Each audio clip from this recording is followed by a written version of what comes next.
संभाजीनगर जिल्ह्यात पंचायत समितीवर महायुतीचा दबदबा दिसून आला आहे।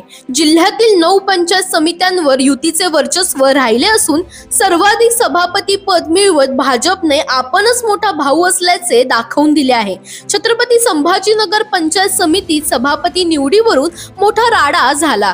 भाजपचे उमेदवार कल्याण गायकवाड यांनी शिवसेना उद्धव बाळासाहेब ठाकरे पक्षाचे 3 सदस्य आपल्या बाजूने घेतल्याचा आरोप करण्यात आला। यामुळे अंबादास दानवे यांनी संताप व्यक्त करत गायकवाड यांना जाब विचारला आणि परिसरात मोठी खळबळ उडाली। मात्र या सर्व गोंधळानंतरही कल्याण गायकवाड यांनी सभापती पद पटकावले, तर उपसभापती पद शिवसेनेचे बाळासाहेब गाडे यांना मिळाले।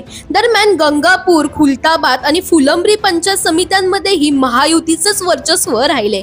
पैठणमध्ये खासदार संदीपान भुमरे आणि आमदार विलास भुमरे यांच्या नेतृत्वाखाली शिवसेनेने सभापती पद मिळवत आपली ताकद दाखवली। वैजापूरमध्ये आमदार रमेश बोरनारे यांनी सभापती आणि उपसभापती दोन्ही पदे आपल्या पक्षाकडे ठेवण्यात यश मिळवले, तर कन्नडमध्ये आमदार संजना जाधव यांनी भाजप सोबत युती करत सभापती पद मिळवले।